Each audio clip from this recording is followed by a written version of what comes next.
Dear viewers, good morning.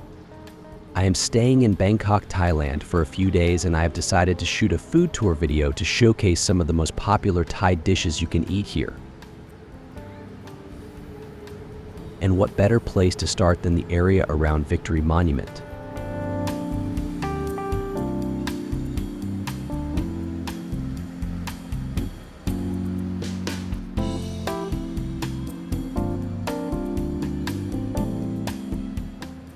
It's basically a huge roundabout with a garden and a monument in the middle, commemorating a war which took place in the 1940s between Thailand and the French colonial forces of French Indochina.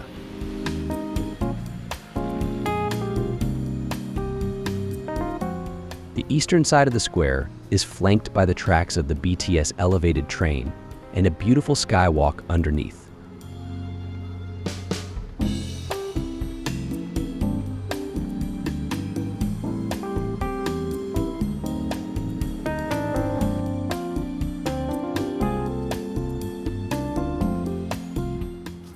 Underneath the skywalk, there is one of the street food hubs of the Thai capital, and here is where I am going to start.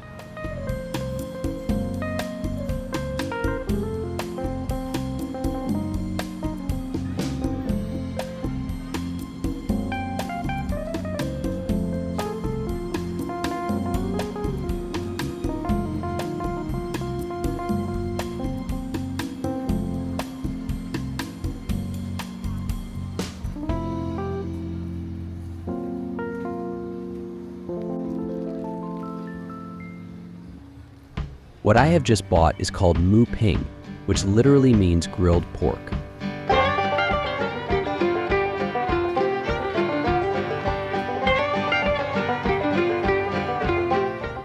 It is one of the street food staples all over Thailand. You find mu ping vendors everywhere and is eaten for breakfast, lunch, dinner, and any time in between.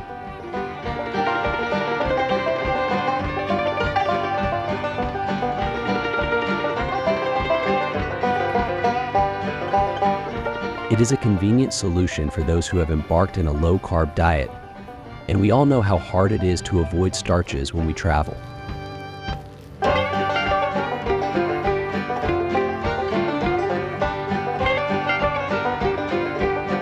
Usually, such as in the case of the skewers I bought, the cut of meat they use is pork belly.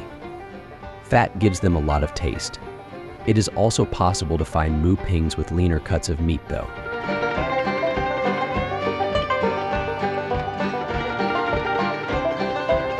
Before they are roasted, the mu pings are soaked for several hours in a sweet and savory marinade containing garlic, coriander roots, coriander seeds, palm sugar, fish sauce, black soy sauce, vegetable oil, salt, and cornstarch.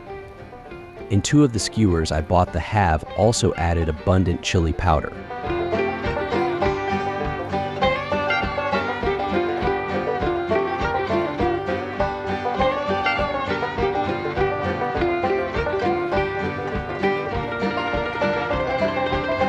Enough with the mu pings. This area of Bangkok is famous for a dish called nam tok, which is what I am looking for now. It seems I have found the right place. 3 restaurants all serving nam tok, one next to the other.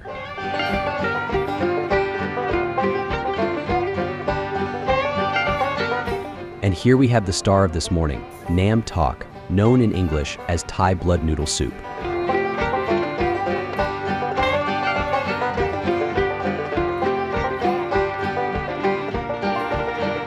A dish originally from central Thailand, it consists of a spicy broth thickened with pork or cow blood. The blood gives it body, flavor, and that umami touch that makes it really delicious.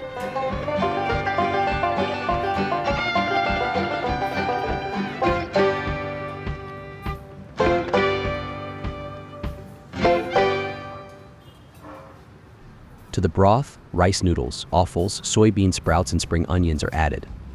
The broth, with its unique taste halfway in between umami and sweet, perfectly amalgamates the rest of the ingredients. I am really loving this dish, and I truly recommend it to anyone who travels to Thailand.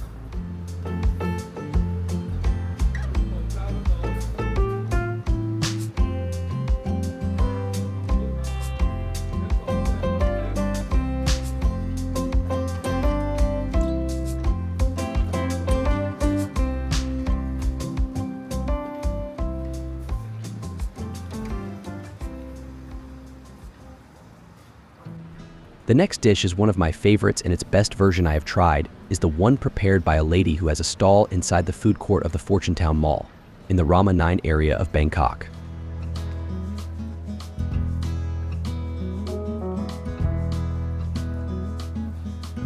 The Fortune Town is a shopping mall almost entirely centered on electronics and IT products. I said almost because the first floor is all about food.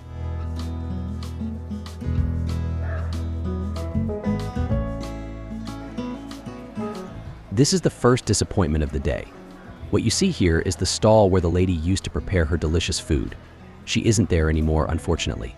I can't hide my frustration because I was really looking forward to eat that particular dish. Since I'm already here, I decided to fall back on another specialty of Thai cuisine, the pad kra pao.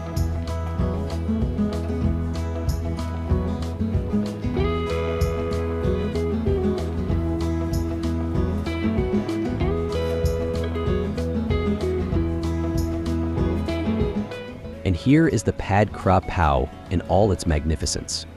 It is probably the most popular comfort food in the whole of Thailand, and you can't leave this country without having tried it at least once. The name of the dish literally means stir-fried holy basil. The holy basil is an aromatic perennial plant. It is native to tropical and subtropical regions of Australia, Asia, and the Western Pacific.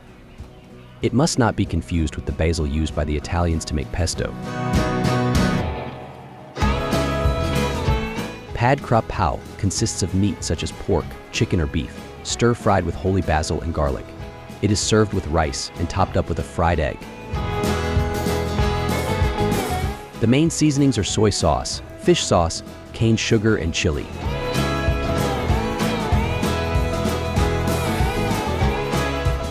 I actually quite like this dish.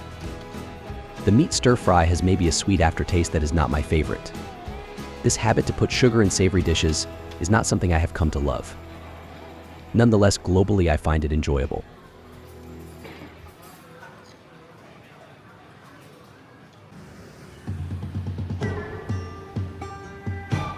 I am now moving to a restaurant named Kinlam, where I will be tasting the next Thai delicacy.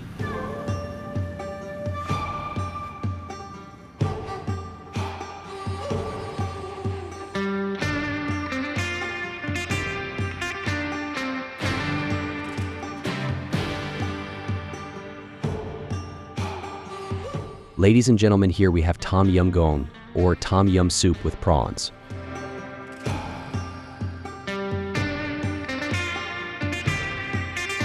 Tom Yum soup is probably the most famous Thai dish known internationally together with pad Thai. The name is composed by the word tom, which means boil, and the word yum, which means mixed. In fact, that's what it basically is. A mixture of different ingredients that gets boiled in order to extract their flavor.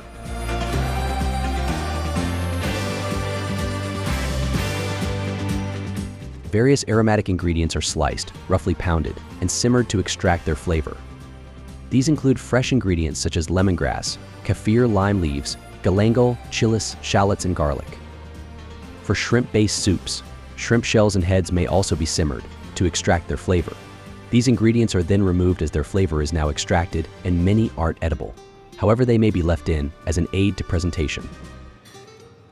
Then tomatoes, onions, and mushrooms are added, and after that, the various types of meat, depending on the type of Tom Yum soup one is preparing. Once the meat is cooked, it's time to add the final flavorings such as lime juice, fish sauce, and a paste made from dried shrimps, garlic, shallots, and chilis.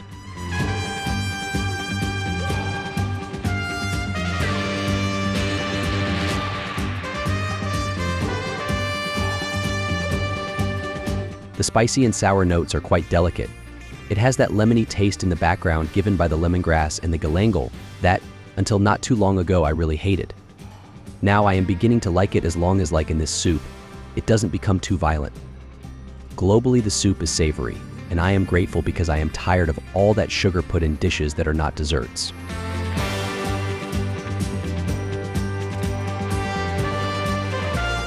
If I may point out a negative, I would have removed many of these solids from the soup. Many are inedible, and removing them would have made the whole experience more enjoyable.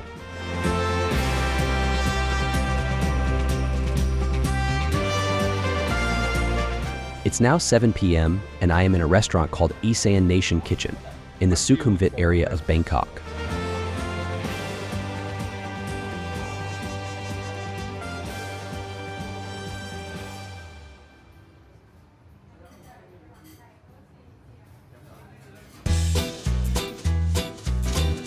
And this is the dish that I would have liked to eat at the food court of Fortune Town.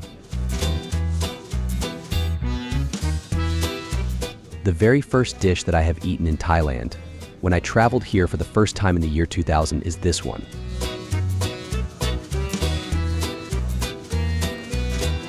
It's called pad see-ew and is a stir-fried noodle dish that is commonly eaten here. The origins of the dish can be traced to China, from where the noodle stir-frying technique was brought.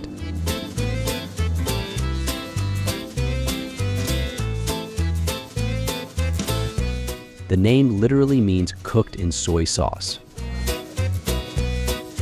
In fact, this dish is cooked in the wok, where very high temperatures are reached, in order to caramelize the soy sauce on the wide rice noodles, almost to the point of charring.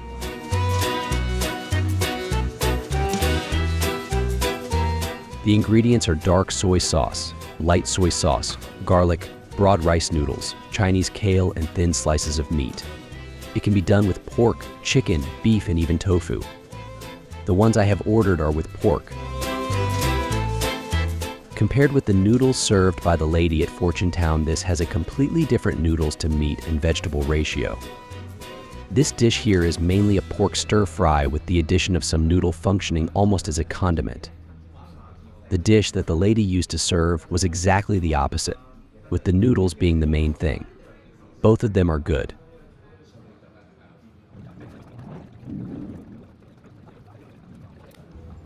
I have decided to order also the green papaya salad, known here as sam tam. It is the first time I try this. It is probably the spiciest thing I have put in my mouth ever. My tongue is on fire. I like spicy food, but I find this excessive. Honestly, eating should be a pleasure, and this is painful. The dish originates from the northeastern province of Isan and also Laos. It combines the 5 basic tastes in one dish. It has the saltiness of the fish sauce, the sweetness of the palm sugar, the bitterness of the green papaya, the sour from the lime juice, and the heat of the chili peppers. The type of fish sauce used here is the fermented one known as plo ro, which is a lot stinkier.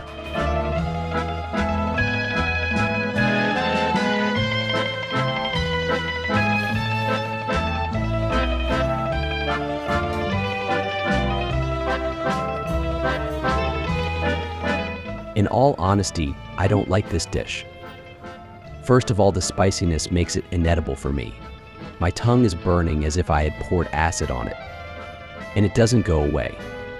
Then the taste of the green papaya is bitter and the texture is very fibrous. The mixture of a stinky and salted fish sauce with sugar is also unpleasant. Globally, I find the dish incoherent. Nonetheless, I would have made the effort to eat the whole dish if it wasn't for the quantity of chili they put into it.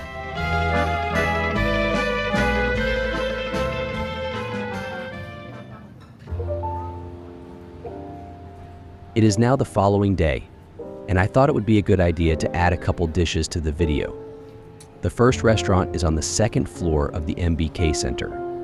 So let's go inside.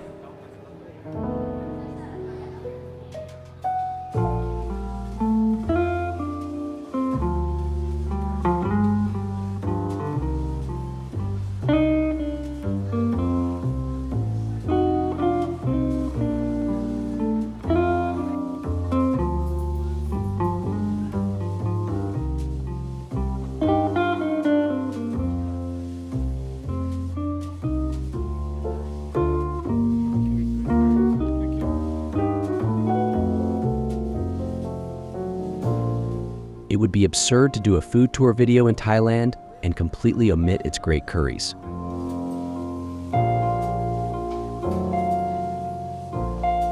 What you see here is called Keng Kiao Wan, but it is more commonly known among Westerners as Thai green curry.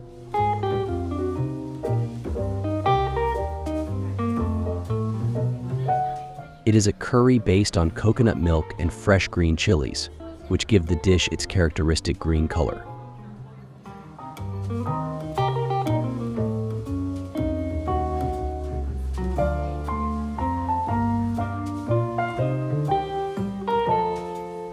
Although its ingredients are not exactly fixed and the spiciness can vary, it tends to be more pungent than the milder red curries.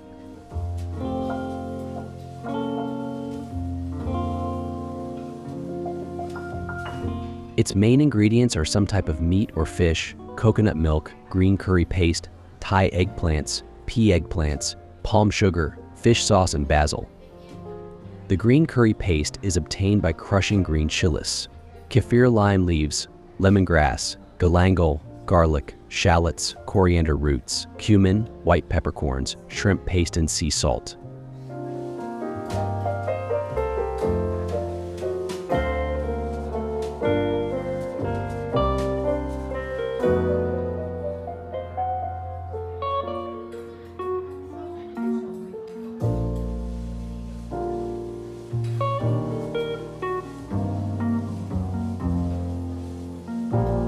The cooking process starts with reducing the coconut milk in a pot until it splits and the oily part separates from the rest. Once that happens, the green curry paste is added and fried. The curry paste, which is made of raw ingredients, must be very well cooked and its water content must be allowed to evaporate. After that, more coconut milk is added with the rest of the ingredients. A little bit of fish sauce and palm sugar is added also. Once ready, the dish is usually garnished with chilies, basil, and kaffir lime leaves.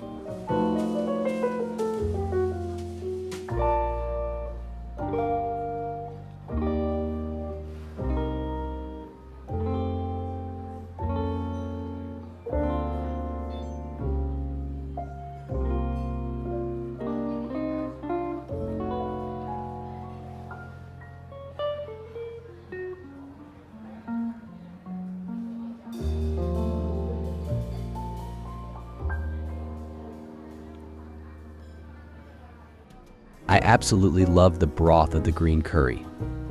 As I said before about the tom yum soup, this dish is in dire need of some refinement. The broth is delicious, but some of the solid ingredients should be discarded because they are overcooked, spent, and not really pleasant to eat. Especially the eggplants have very little flavor and their texture isn't very nice. The flavor of the soup trumps all criticisms though. It tastes amazing. It has a savory note but has a rounded and mellow taste, probably given by the coconut milk and the sugar. The aromatics contained in the curry paste give that characteristic spicy note that reaches the nose without ever being overpowering. The dish definitely has some heat but without ever being excessive.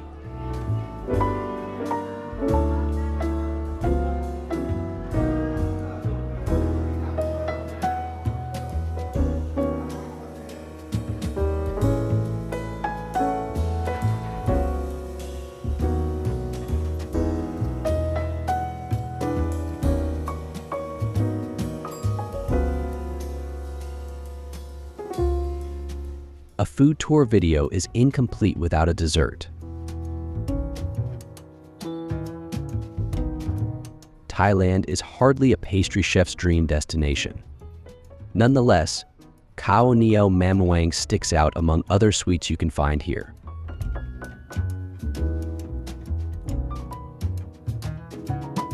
It is a primitive dessert, a dessert that even a 5-year-old could make. It is prepared by soaking sticky rice in room temperature water for at least 1 hour, then washing, draining and steaming the rice for 20 minutes. Once the rice is almost cooked, a mixture of coconut milk, sugar, and salt is gradually mixed into the rice before cooking the mixture at low heat for another 5 to 10 minutes. It is served with freshly squeezed coconut milk on top and bite-sized cubes of peeled mango on the side. Mostly yellow mango is used, which has a sweeter taste than green mango. The type of rice used is glutinous rice, which is a special type of rice grown in Southeast Asia that has the characteristic of being very sticky when cooked due to its very low amylose content. This dessert really plays on the alternation of the sweetness/stickiness of the rice and the freshness and the slight acidity of the mango. The palate is initially invaded by something thick and sweet that makes you crave for water. Subsequently, it is rescued by something fresh and thirst-quenching. This contrast of sensations that goes on and on during its consumption is really what makes this dessert special.